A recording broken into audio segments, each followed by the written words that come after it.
Ambas pertenecen a la Comisión de Salud. Estaremos conversando sobre temas muy importantes. Un tema que se da en estos momentos a nivel internacional es el coronavirus, pero también temas políticos. Y es que ayer también los parlamentarios avalaron con 65 votos un pronunciamiento sobre todo lo que está pasando alrededor del préstamo de 109 millones para seguridad, la tercera parte para el gobierno. Sobre estos temas importantes estaremos conversando en esta mañana. Nos quedamos contigo, Max. Gracias, Eugenia. Amigos televidentes que nos acompañan en esta emisión de Foro Legislativo, muy buenos días. Gracias por sintonizar la señal de Canal 9 y también la señal del 88.1 FM de Radio Legislativa. Diputadas, muy buenos días. Mucho gusto tenerlas aquí en esta su casa. Un placer.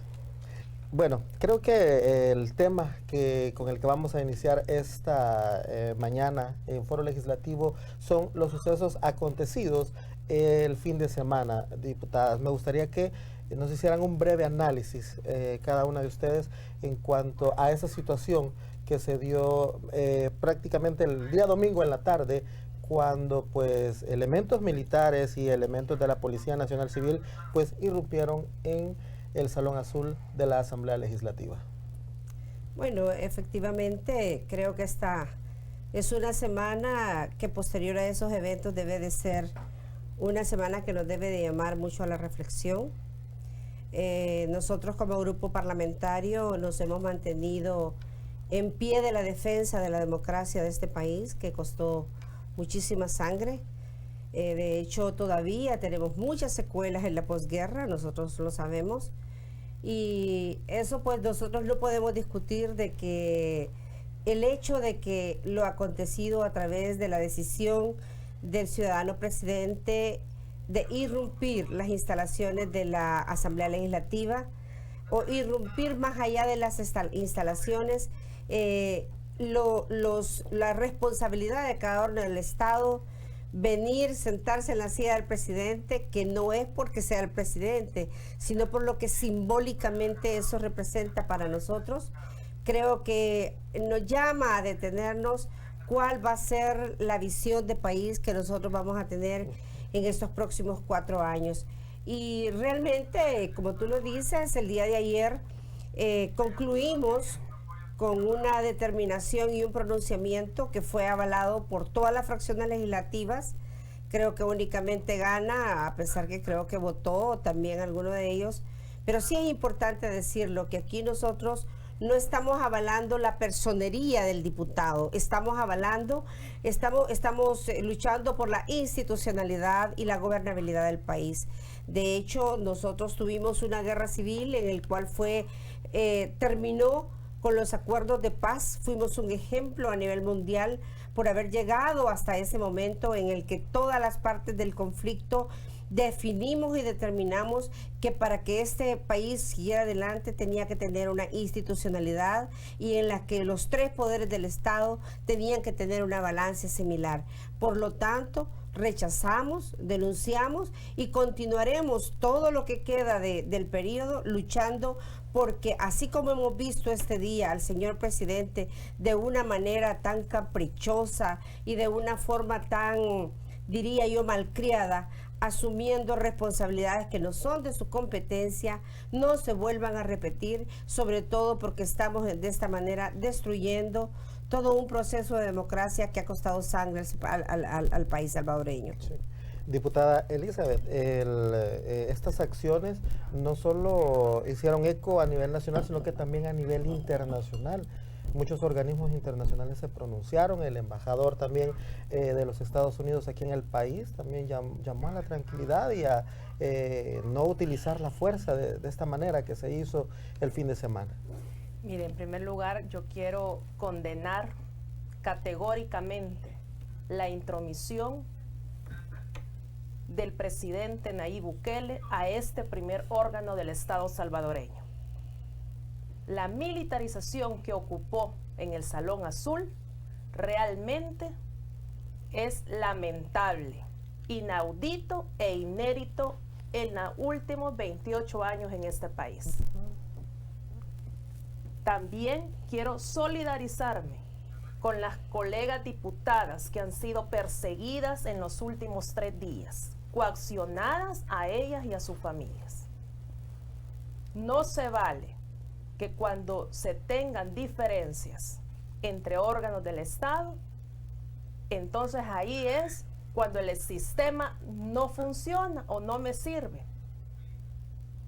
Es lamentable realmente las escenas que vimos, lo hemos condenado como partidos políticos, como grupo parlamentario del FMLN. Aquí estamos la representación del pueblo salvadoreño, señor presidente Bukele, que por cierto, déjeme decirle que los resultados, contando ya votos de las elecciones del 2018, son más de las que usted ganó en las elecciones recién pasadas. Por supuesto que la sociedad civil también se ha pronunciado, la academia se ha pronunciado, asociaciones del movimiento sociales se han pronunciado, porque realmente lo que usted hizo fue cortar ese orden constitucional. Fue usted, presidente Bukele, lo que hizo este fin de semana. Y también a la comunidad internacional, como usted bien lo dice, se ha pronunciado, porque no solamente en El Salvador están pasando cosas en los últimos meses, también en América Latina. Venimos de un reciente golpe en América del Sur y ahora, el domingo, realmente lo que se iba a dar, pero que no se consumó, fue un golpe de Estado a la Asamblea Legislativa provocada por el Ejecutivo. Eso realmente es de alertar. Y están atentos toda la comunidad internacional, la ONU también, que ya se pronunció, la COPAL, que también ya se pronunció, y déjeme decirle que también tenemos muchos parlamentarios y parlamentarias que incluso nos están llegando mensajes de apoyo y de solidaridad, y que están con los ojos atentos de lo que pasará esta semana en el país. ¿Puede esta situación que se generó el fin de semana, puede traernos impactos negativos a nuestra economía, la democracia en el país? Eso es un dominó. Eso es un dominó. Me da mucha pena porque el señor ciudadano presidente había estado diciendo que estábamos en un país en donde él había logrado la estabilidad de domicilios, que nosotros sabemos que no es una realidad, pero igual había estado hablando sobre un país donde el crecimiento iba a ser muy bueno. Pero en tan solo un día de toda esa sensación de guerra que nos creó en un solo domingo, y que pareciera que él está dispuesto a continuar a realizar nuevamente ese tipo de acciones, porque a pesar que ha habido una resolución de la sala muy clara, muy contundente, él ha mantenido que las acciones se van a continuar. Por lo tanto, es evidente que nosotros como país estamos ahorita, somos un país vulnerable económicamente, y de hecho estas acciones que el mismo presidente está generando, sin duda alguna van a tener un contrapeso en el crecimiento económico de nuestro país. Eso es una realidad que se daría en cualquier parte del mundo, y es de las cosas que quizás para nosotros es más triste, el tratar, a pesar de que han habido muchas dificultades en el pasado que hemos ido cayendo, levantando, pero no hemos tenido este reflejo de agresión, este reflejo de militarismo, este reflejo de autoritarismo como este fin de semana lo hemos tenido, y que, bueno, usted mismo acaba de decir, hasta el mismo embajador de los Estados Unidos dijo, no estoy a favor de las armas, y eso usted allí ya mira, ¿no? La comunidad internacional está expectante de lo que está pasando, justamente porque saben que nosotros como país hemos sido con una democracia que hemos ido luchando tras desbemoles, pero que la hemos ido consolidando. Entonces esto, por supuesto, que tiene repercusiones muy fuertes a nivel de los ingresos económicos en nuestro país. Todo esto, el presidente hace énfasis en que es por el préstamo de los 109 millones de dólares dirigidos a seguridad, pero también en redes sociales se ha visto algunas situaciones en cuanto a dónde iba a ir dirigido ese préstamo. Si nos pueden hablar un poco acerca de eso, si solo es para seguridad, si solo es para los cuerpos, digamos como la PNC, la Fuerza Armada, para equiparlos, o va más allá de eso, diputadas. Mire, lo poco que se ha conocido del destino de esa partida presupuestaria que están pidiendo son pocos transparentes.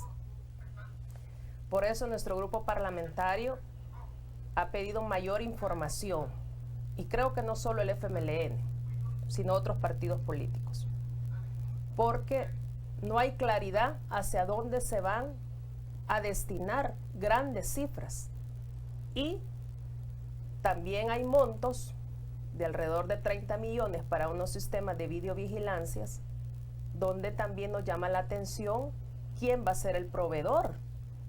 Una empresa realmente con muchos comentarios negativos a nivel internacional. Y también, sí sabemos que va para la Fuerza Armada, para la PNC, pero yo no sé si en estos momentos la Fuerza Armada necesita realmente un búnker. O sea, yo realmente no sé si esa es la prioridad de seguridad para este país. Porque entiendo que las estructuras criminales a las cuales él se refiere, que ha sido y que seguirá combatiendo, yo creo que no viven en el mar. Entonces son de las cosas que nos llama mucho la atención. También hay que reconocer que nosotros, estos 109 millones, no es lo único que él nos ha pedido. Nosotros le hemos venido aprobando en los últimos meses solo para en materia de seguridad, así en refuerzos presupuestarios y en aprobaciones de préstamo, estamos hablando más de 300 millones. Y ya unidos con otros recursos presupuestarios aprobados en la Asamblea Legislativa en los últimos meses, más el presupuesto que se está ejecutando en el Ministerio de Seguridad y en el Ministerio de Defensa, estamos hablando más de 800 millones. O sea, él tiene realmente recursos. Estamos al segundo mes del año, apenas iniciando el año fiscal. No me venga a decir, señor presidente, que usted no tiene recursos. Mire, los tiene millonarios. Y déjeme decirle que los gobiernos del FMLN, cuando nos negaban los préstamos y que incluso nos congelaron préstamos desde la sala de lo constitucional, nosotros no hicimos lo que usted está haciendo, llamando a una insurrección y mucho menos poniendo de excusa 109 millones para desestabilizar el orden constitucional y democrático de este país. No es cierto que no tenga dinero. Tiene mucho dinero en estos rubros presupuestarios de defensa y de seguridad. Diputada Rina, fuera de cámara hablábamos que hay otros temas también que a ustedes les gustaría que el gobierno los tomara de bandera y que luchara por esos temas. Me mencionaba uno usted muy específico. Bueno, de hecho, yo decirte de que yo considero de que los famosos 109 millones de dólares por los que se ha acontecido este desequilibrio social no tiene nada que ver en realidad con eso.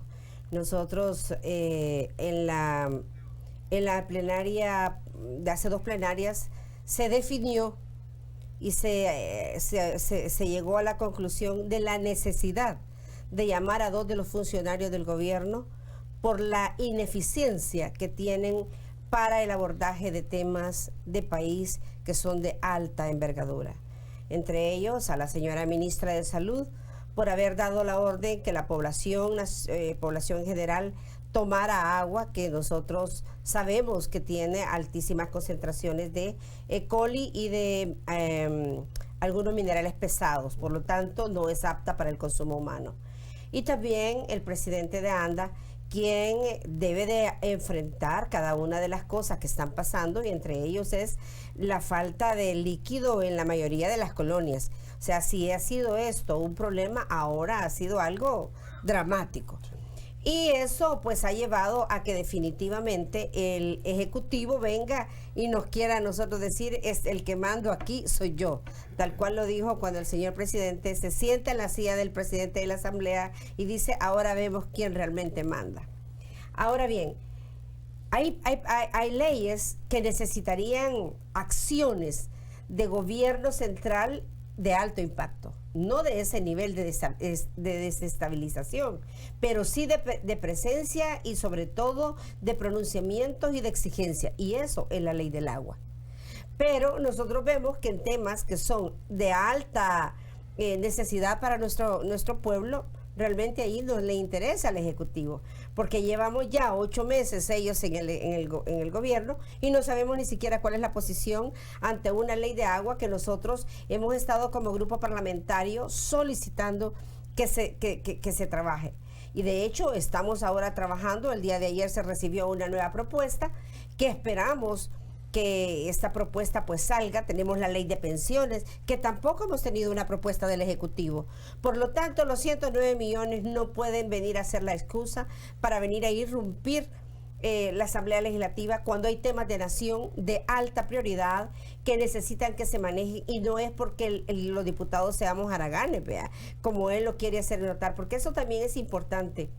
El señor presidente está tomando una actitud de agresión a los diputados de la Asamblea Legislativa, porque con esto a las personas que creen en él y que todavía están ciegas por esa serie de Twitter y toda esa serie de maniobra mediática que él maneja, quieres hacerle creer que la Asamblea Legislativa, que no trabajamos, que no, una serie de cosas que a mí me da hasta mucho pesar, ¿no? Porque ustedes que están aquí, que son parte del gremio y de los trabajadores de la Asamblea, saben lo que significa para nosotros la alta responsabilidad de ejecutar nuestro trabajo. Así es de que yo, más allá del préstamo de los 109 millones, eso solo fue una excusa, y decirle al presidente que hay temas de nación en donde verdaderamente él debería de poner un posicionamiento. A 8 meses ni siquiera sabemos cuál es el posicionamiento del Ejecutivo en el tema de la administración de agua o en el tema de pensiones. Y más allá de eso, hay temas que son verdaderamente de nación, en el cual el pueblo salvadoreño que le dio la fe a él de liderar este país está esperando. Así es de que para nosotros la ley del agua es y seguirá siendo la bandera de lucha que nos tendremos siempre, porque queremos una administración de agua que sea eminentemente pública. Ayer la Sala de lo Constitucional emitió una resolución, admitió la demanda de inconstitucionalidad, y quiero que me haga un análisis de la reacción de la Sala ante esta situación. Bueno, nosotros realmente aplaudimos la resolución de la admisión que hace la Corte Suprema de Justicia, en este caso la Sala de lo Constitucional, porque realmente juega ya, definitivamente el órgano judicial debería de haberse pronunciado en todo lo que estaba sucediendo entre sábado y domingo. Pero qué bueno que ayer admite esta demanda y da medidas cautelares. Y también reconoce el exceso y abuso de poder que el presidente Bukele hizo el fin de semana. Y le ordena abstenerse al uso de la Fuerza Armada y de la PNC para precisamente todo lo que desencadenó y todo lo que él ordenó el fin de semana. O sea, militarizar la Asamblea Legislativa. Hacer de alguna manera que en este primer órgano del Estado, cuando no se está o no se tienen puntos de encuentro o en común con él, entonces tiene que hacer la labor de matonería con estos cuerpos que ya de manera constitucional tienen atribuciones y facultades. Nosotros realmente aplaudimos, ¿verdad?, estas medidas cautelares, y también le dice que la convocatoria hecha por el Consejo de Ministros no tenía ningún matiz constitucional. Entonces, ¿qué quiere decir esto?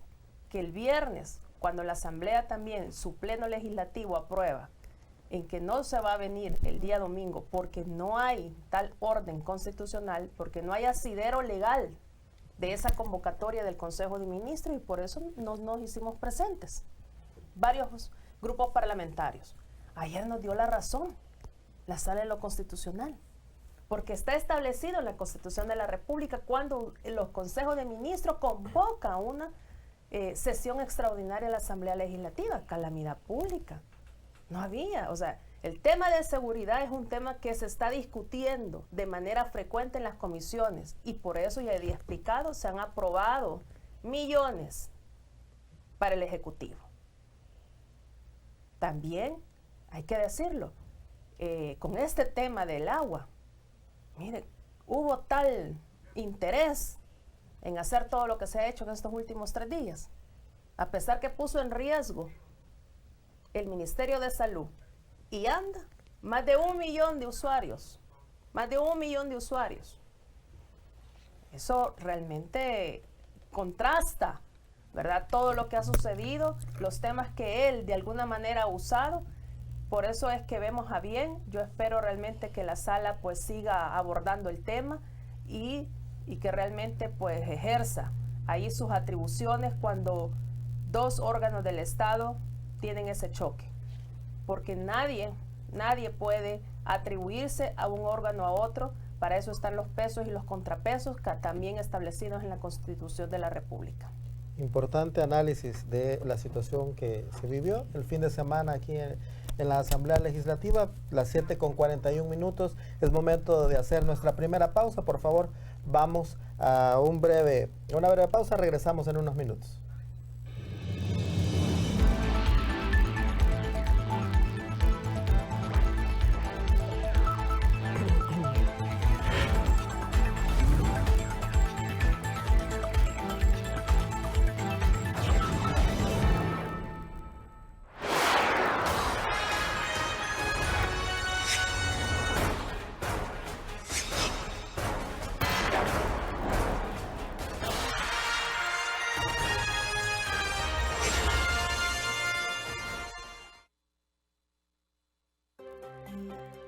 Asamblea para niñas y niños. Aprende con tu asamblea. ¿Sabes cómo se hace una ley? Toda ley que existe en nuestro país ha pasado por un proceso de formación que comienza con un escrito o documento conocido como pieza de correspondencia. A ese procedimiento se le llama iniciativa de ley. En la Asamblea Legislativa hay una oficina denominada recepción de piezas de correspondencia, en donde las personas que tienen iniciativa de ley ingresan la pieza de correspondencia, que es un documento que podría convertirse en ley. Esa pieza de correspondencia será analizada y discutida por los diputados y luego pasa al Pleno, en donde la vuelven a discutir y es ahí donde puede o no ser aprobada. Pero para que se convierta en ley, hay que enviársela al presidente de la República, quien puede mandar a que se publique, devolverla a la Asamblea con observaciones o vetarla, que significa que no aprueba que se publique como ley de la República. Ahora ya sé que el proceso de formación de una ley lleva una serie de pasos, en la que se analiza, discute, se vota y luego puede ser publicada o no. Asamblea para niñas y niños. Aprende con tu asamblea. Televisión Legislativa. La asamblea más cerca de ti.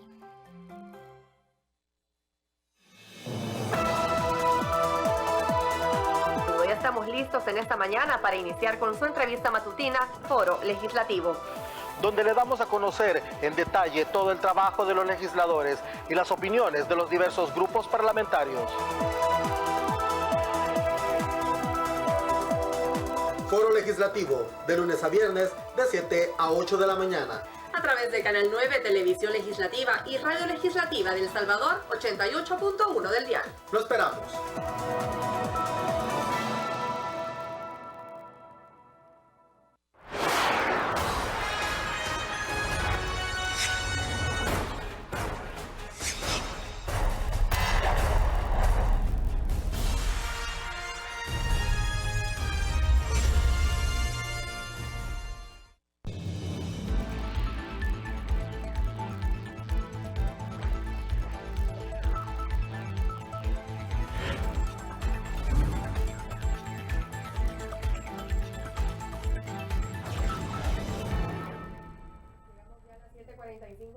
Gracias por continuar con nosotros. Esto es Foro Legislativo a través de Televisión y Radio Legislativa de El Salvador. Esta mañana estamos conversando con la diputada Elizabeth Gómez y también con la diputada Rina Araujo. las dos del grupo parlamentario del FMLN. Hemos estado conversando sobre temas muy importantes, sobre los sucesos más que todo que se dieron el pasado domingo 9 de febrero, y es que ante esto los parlamentarios ayer emitieron un pronunciamiento para protestar enérgicamente por la actitud en la cual se ingresó al recinto legislativo al ser ocupado por fuerzas militares y también policiales como medida de presión de parte del Ejecutivo a los parlamentarios para aprobar los 109 millones. Y este comunicado fue aprobado pues por la mayoría de los diputados después de una reunión que se dio entre Junta Directiva y la Comisión Política. Y bueno, los parlamentarios rechazaron y repudiaron los sucesos que se llevaron a cabo el domingo pasado. Y también como grupo parlamentario de mujeres, también ellas denunciaron algunos sucesos que se están llevando a cabo como acciones de vigilancia a las viviendas y también a sus familias para ser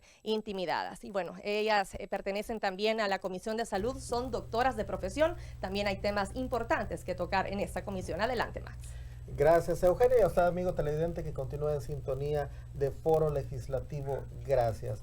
Bueno, ya lo decía Eugenia, ustedes también son doctoras y pertenecen a la Comisión de Salud. Diputada, quisiera iniciar hablando con este problema de salud que hay a nivel mundial y es el coronavirus. Ya la OMS hace un par de horas advierte que la emergencia por esta enfermedad representa una amenaza muy grave para el mundo y El Salvador no está exento de eso. Bueno, recordemos que hace 2 semanas atrás, ¿verdad? Ya la OMS, la Organización Mundial para la Salud, da una alerta a nivel mundial, en donde realmente es preocupante, ¿verdad?, lo que estaba sucediendo en la República Popular de China, y que ya habían casos que ya aparecían en diversos países, tanto de Europa, la misma Asia, pero también ya en América Latina.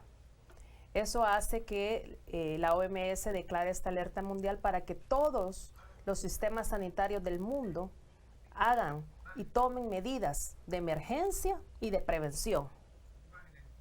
Acá nosotros en las primeras semanas sabíamos que, por cierto, la ministra no vino a su audiencia en la Comisión de Salud porque estaba en la emergencia del coronavirus, pero nunca la vimos aparecer, solamente el viceministro. En un principio decían de que se había activado el Ministerio de Salud por la parte de la frontera aérea.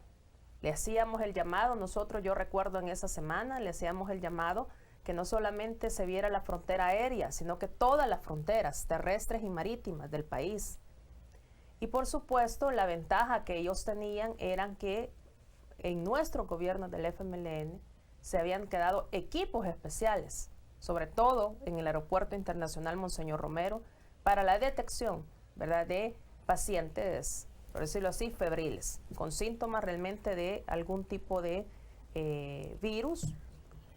Y lo que nos llamaba también la atención en esa semana era que el personal de salud que estaba atendiendo cualquier tipo de pasajero que viniera con síntomas complicados, incluyendo fiebre, no tenía equipos de seguridad. Y eso nos llamaba mucho la atención, porque de alguna manera sabemos que el coronavirus, lo primero que usted debe es aislar. Y el personal de salud necesitaba esa barrera de protección como seguridad. Y eso no lo estaban cumpliendo, lo vimos hasta una semana después, cuando hubieron voces en que nos pronunciamos en contra de eso. Luego comenzamos a ver un cierto despliegue en algunas fronteras terrestres, ¿verdad? Pero también decíamos, ya, recuerdo que era iniciando la semana cuando hicimos también el llamado, en que no conocíamos si había ya un equipo técnico donde habían epidemiólogos, infectólogos y otro tipo de especialidades en este equipo técnico para poder abordar la emergencia. Y desconocíamos tal plan nacional de la emergencia del coronavirus, que todavía en estos momentos tampoco no tenemos con exactitud, ¿verdad?, dónde está el plan por escrito. Porque en el Ministerio de Salud, cuando hay un plan de emergencia o contingencial, debe de quedar por escrito. Primero, porque también otros funcionarios necesitamos saber cómo está operando el Ministerio de Salud ante esta emergencia mundial. Sabemos que hay un recurso financiero de 8 millones, pero tampoco sabemos cómo se está distribuyendo. Sé que la semana pasada ya hubieron capacitaciones a nivel del personal del Ministerio de Salud. Pero también yo, por ejemplo, en mi calidad de presidenta de la Comisión de Salud, yo quisiera saber si ya todo un sistema nacional de salud del país ya está capacitado y conoce a perfección este plan de emergencia nacional, que me imagino que el Ministerio de Salud tuvo que haberlo distribuido y socializado para que las diferentes instituciones públicas que son parte del Sistema Nacional de Salud también compartieran también sus medidas, porque no solo estamos hablando del Ministerio de Salud, debe de ser todo un sistema nacional. ¿Cómo? También el Ministerio de Salud está de alguna manera dándole seguimiento al sector privado del país. Y este tema es muy importante, diputada, porque a pesar de que el 99% de los casos se han dado en China, pues ya se reportan 1017 las muertes en ese país asiático y una persona que falleció el pasado 1 de febrero en Filipinas.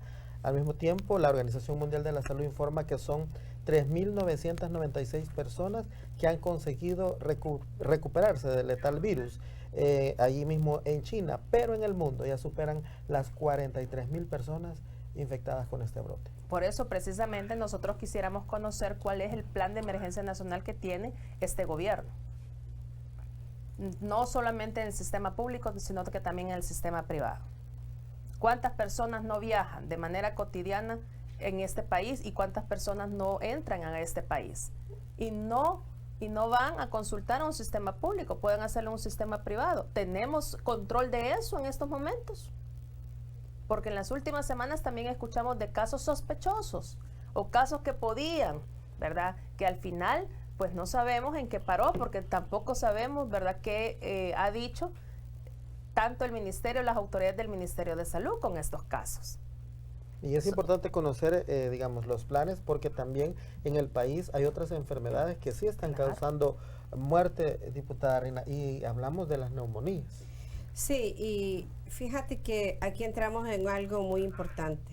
La Constitución, el día de ayer nosotros en la discusión que teníamos sobre lo que estaba aconteciendo, uno de nuestros colegas diputados hacía mención de uno de los principales artículos de la Constitución, en la que nos obliga a los tres órganos del Estado a trabajar de manera conjunta para de esta manera llevar las soluciones al país de una mejor manera.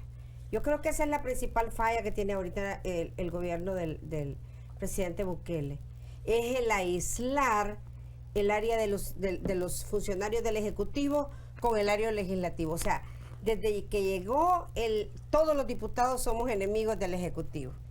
Y eso conlleva a la no presentación de planes de acción. Nosotros, por ejemplo, creemos que es prudente que la señora ministra venga a la Comisión de Salud y nos diga, miren, señores diputados, esta es la condición en la que estamos. Queremos decirles, o sea, proponernos o decirnos cómo está el proceso. Porque nosotros no somos una caja de dinero. Nosotros somos una institución del Estado donde se crean leyes, pero se analiza también lo que pide el Ejecutivo. Pero más allá de eso, nosotros, por ejemplo, a mí me gustaría saber cuál es el porcentaje de niños vacunados el año recién pasado con la vacuna del neumococo. ¿Por qué digo esto? Porque tal cual hablábamos nosotros, estaba yo revisando el perfil epidemiológico y solamente hasta el 1 de febrero tenemos un alza de 550 casos más en comparación al año pasado.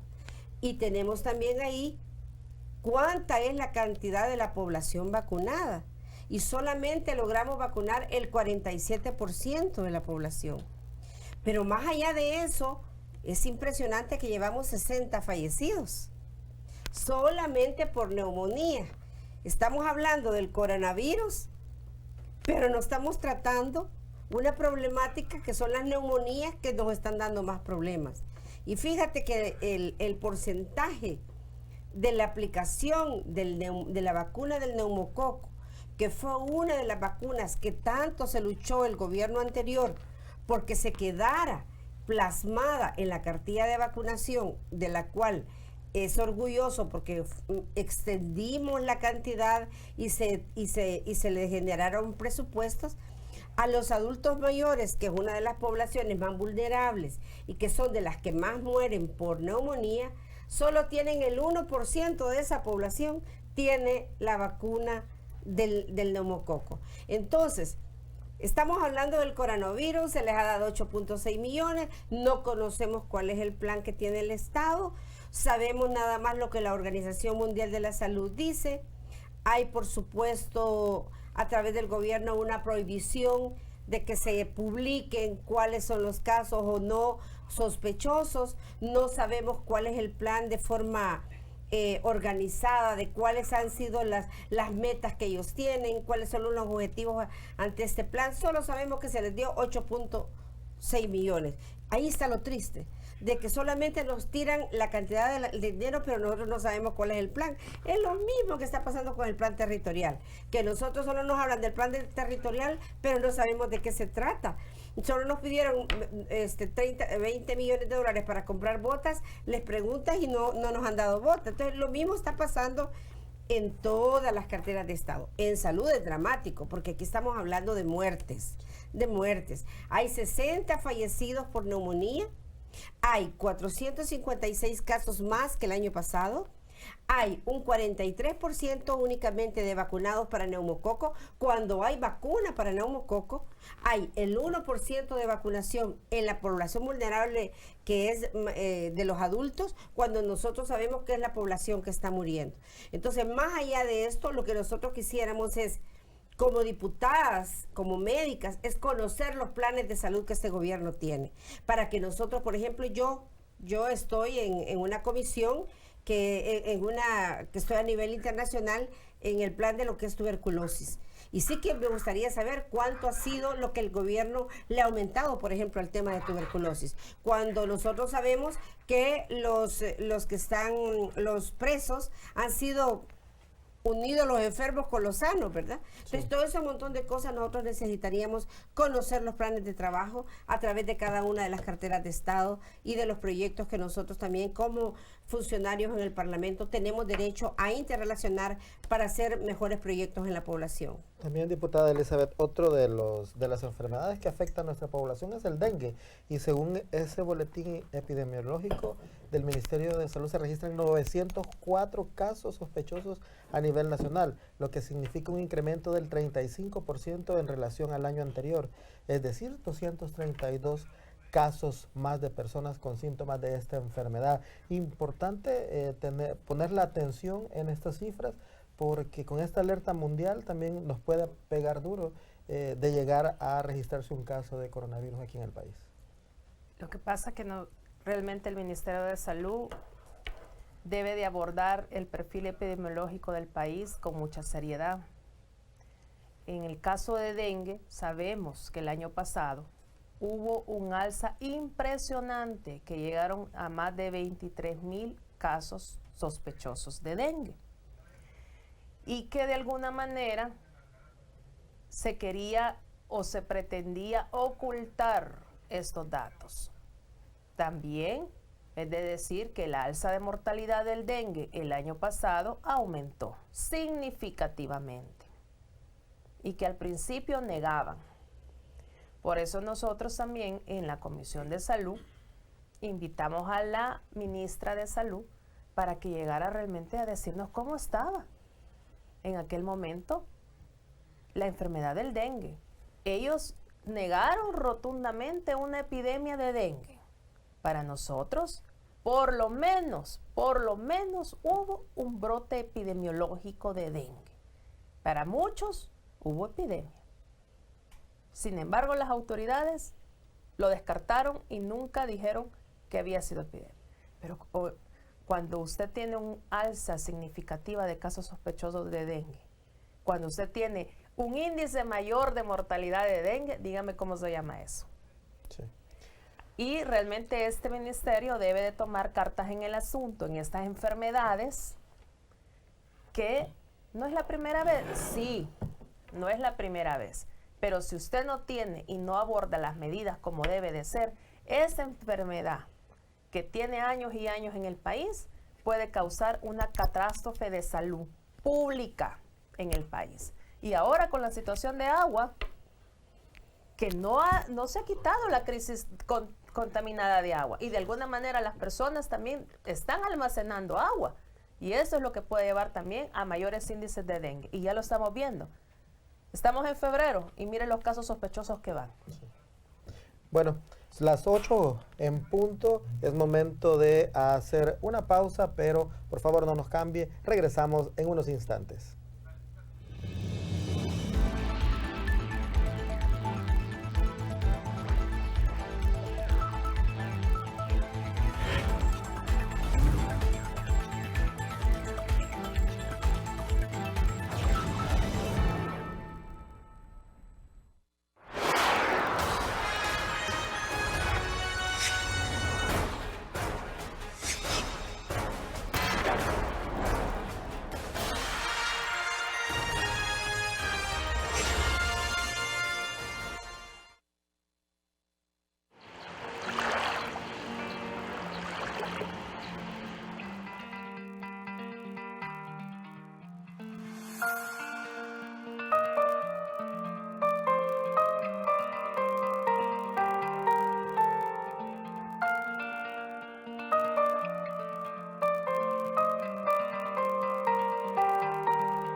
Maravillosa República de El Salvador. Desde el lago de Coatepeque, en el departamento de Santa Ana, Televisión Legislativa 9 TV te saluda.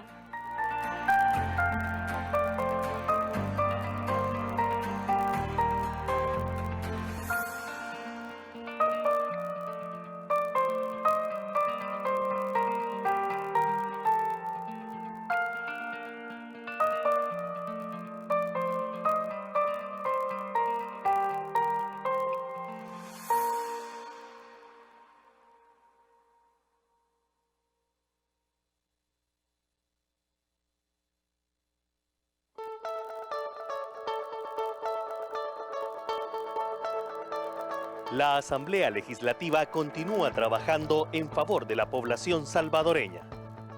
Recientemente se aprobaron importantes reformas a la ley del sistema de tarjetas de crédito, garantizando se respeten los derechos de los tarjetavientes.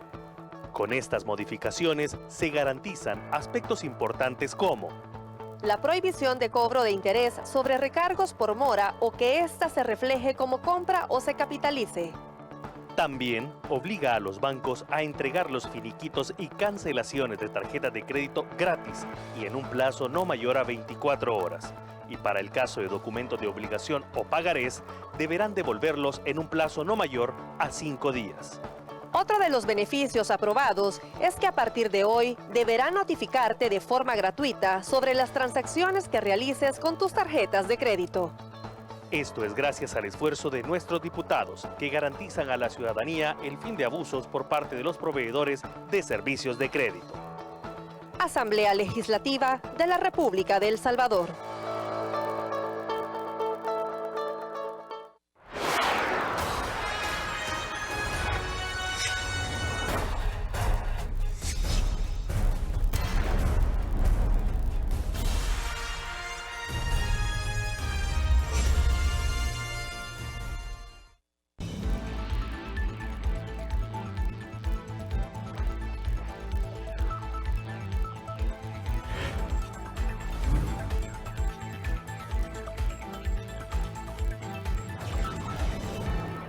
Gracias por continuar con nosotros a esta hora en este martes a través de Foro Legislativo para Radio y Televisión Legislativa de El Salvador. Estamos conversando con las diputadas Elizabeth Gómez y Rina Araujo del grupo parlamentario del FMLN. Ellas pertenecen a la Comisión de Salud, son doctoras de profesión y hemos estado hablando sobre temas muy importantes. Uno de ellos es uno que está a nivel internacional en estos momentos, como es la enfermedad del coronavirus. Y bueno, para hablar un poquito de esto, sabemos que se transmite de persona a persona vía aérea o también por sus secreciones. También, ¿cómo podemos hacer para saber si lo tenemos? Pues alguno de los síntomas es fiebre, falta de aliento, tos, problemas gástricos, dificultad para respirar y diarrea. ¿Cómo podemos prevenirlo? Pues a distancia, si usted tiene gripe o tiene tos, también es muy importante usar un cubrebocas. También la higiene, esto previene que usted pueda incubar cualquier virus y por supuesto cocer bien los alimentos que vamos a ingerir. Es parte de lo que se está hablando con respecto al coronavirus. Continuamos contigo, Max. Gracias, Eugenia. Importante resumen para que usted, amigo televidente, lo tome en cuenta. Diputadas, me gustaría, ya hablamos un poco de algunas enfermedades que están a nivel mundial, que nos están afectando aquí en el país, pero también hablar un poco del análisis que pueden hacer ustedes del actual sistema de salud público en el país. Bueno, inicialmente nosotros decir que estamos muy preocupados como grupo parlamentario, que fuimos los mocionantes y los creadores de lo que son las unidades básicas de salud, que fueron aquellas que nos llevaron a una disminución en muchos tipos de morbilidades que son eminentemente prevenibles.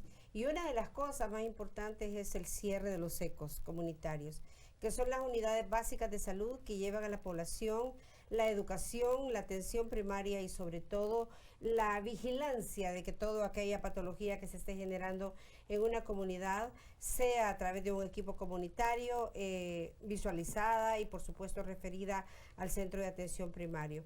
El caso más emblemático, hablábamos por ejemplo del dengue.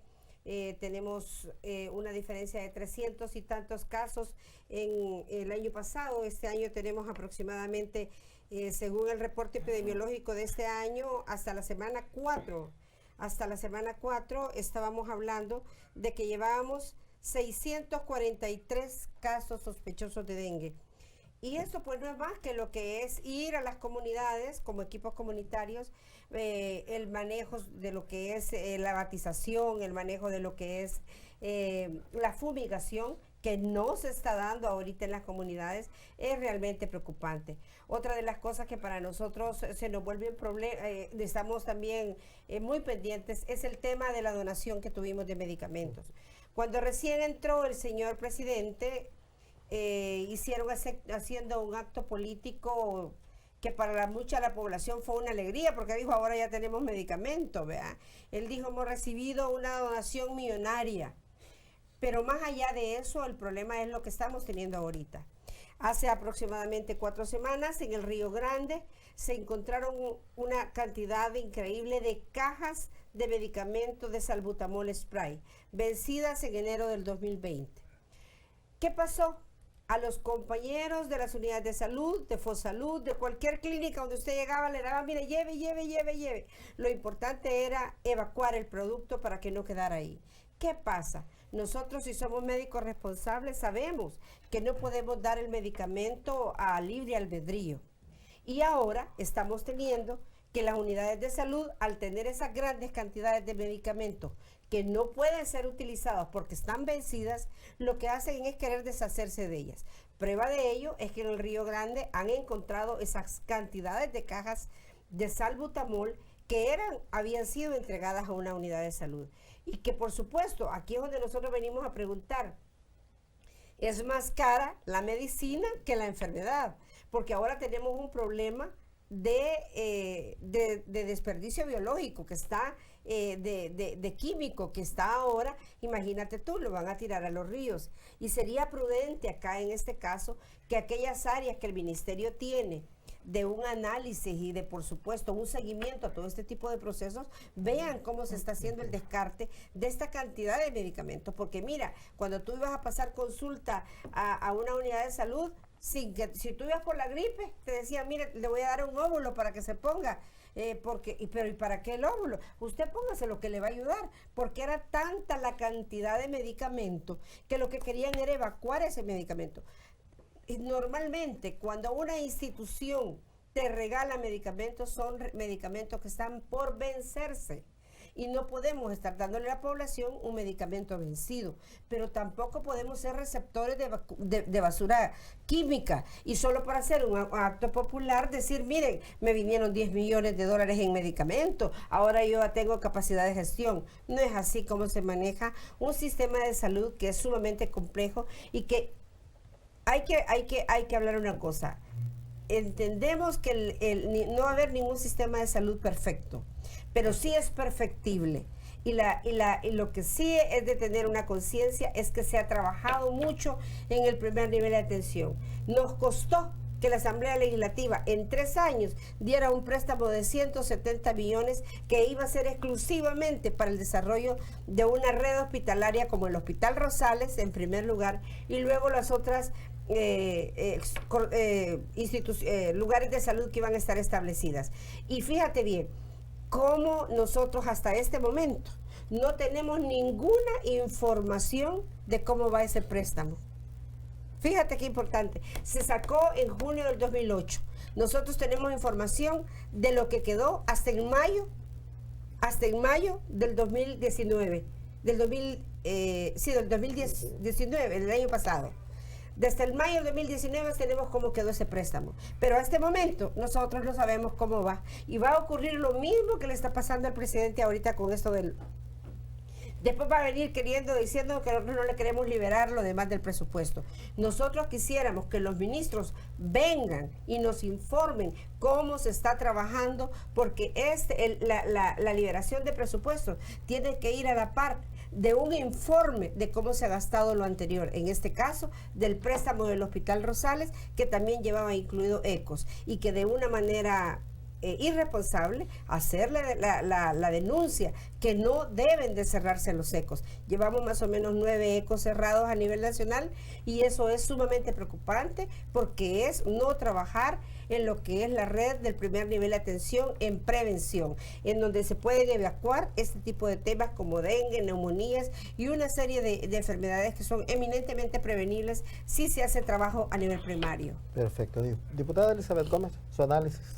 Bueno, para mí el sistema de salud nacional ha tenido grandes retrocesos, porque en primer lugar, a 8 meses de este gobierno, no contamos con un plan nacional de salud, a pesar que allá por el 26 de agosto del año pasado, en una conferencia nacional en Capres, se estaba diciendo que se le daba ya el banderillazo de salida al Plan Nacional de Salud, pero que a este momento, ministra, no lo tenemos, no lo conocemos y mucho menos usted ha venido a explicarnos a la Comisión de Salud dicho plan nacional.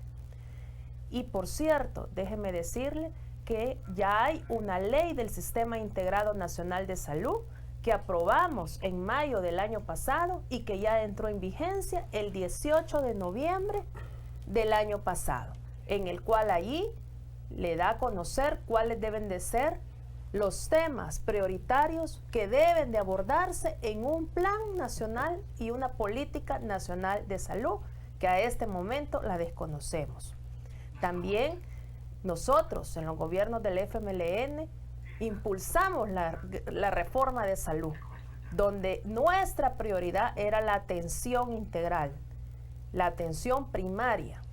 Y por supuesto, decirle que duplicamos los establecimientos de salud y que yo lamento realmente en que ustedes estén cerrando unidades comunitarias básicas junto con sus equipos comunitarios de salud familiar. Ahí hay ejemplos como en el municipio de San Martín, donde están cerrados 3 equipos comunitarios. Eso es lo que yo lamento, que ese acceso y cobertura a la población que se había dado y se había aumentado en nuestros gobiernos, ahora nuevamente se esté retrocediendo y dando pasos hacia atrás.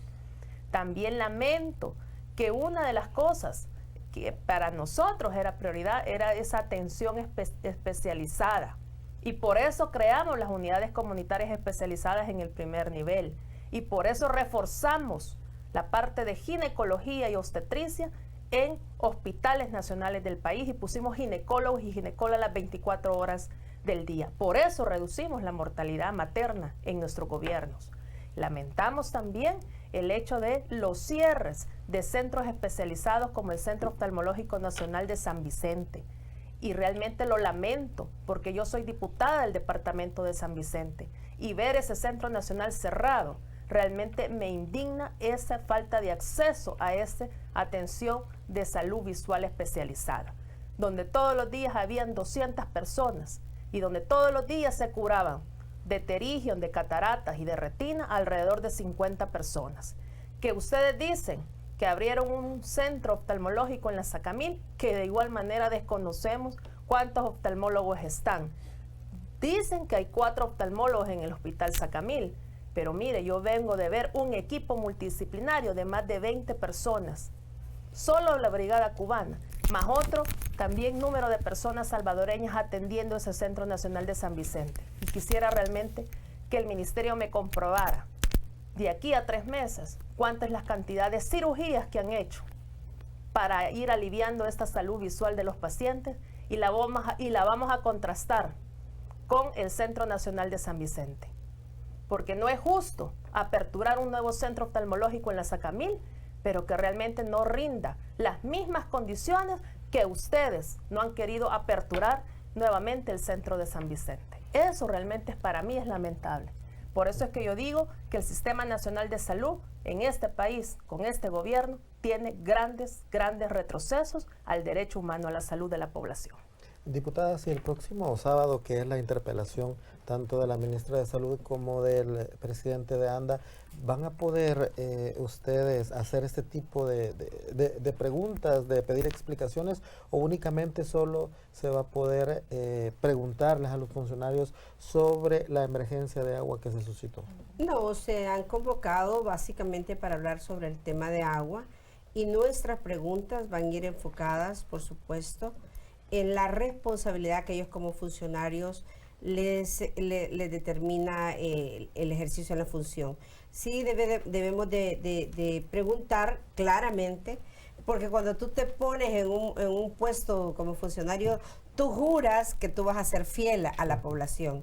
Entonces queremos saber si recibieron una orden o si fueron ellos los que desconocían el procedimiento, porque para todo ese tipo de manejo del tema hídrico había personas expertas y desafortunadamente de una manera caprichosa se quitó a la gente que ya tenía la experticia, mucha gente preparada en otros países en el tema de manejo hídrico, y se sacaron. Entonces ahí es donde nosotros entramos en un problema como país, en el que el funcionario que llega pensando que la otra persona, como es del otro partido, no me va a servir. Por el contrario, vean, no somos humildes de creer que estas personas van a ser las personas que me van a mí ayudar a evacuar los problemas del país. En este caso, el agua, que es un problema eminentemente de mal manejo técnico y de poca capacidad de hacer que se cumplieran las normas ya establecidas para lo que es el drenaje hídrico y la potabilización. Bueno, diputada, no sé si usted quiere opinar. Yo nada más quisiera agregar a este tema de la interpelación para el día sábado, porque se ha manejado mucho en las redes la parte de que si es un juicio político que le vamos a hacer a estos 2 funcionarios. No se trata de nada de juicios políticos. Se trata únicamente que nosotros como Asamblea Legislativa agotamos bajo el reglamento interno de este órgano del Estado la posibilidad de que estos 2 funcionarios vinieran. Se les convocó en diferentes comisiones de las 20 permanentes de esta Asamblea Legislativa y no llegaron. Se les convocó un pleno legislativo, ni siquiera una comisión, sino un pleno legislativo a una comisión en conjunta y no llegaron. Entonces, tenemos que nosotros como responsables en velar, porque somos representantes del pueblo, en velar por su salud. Es por ello que tenemos que tener explicaciones. Necesitamos tener los informes técnicos sobre todos los resultados de esos estudios de agua que de alguna manera se les sigue distribuyendo a la población.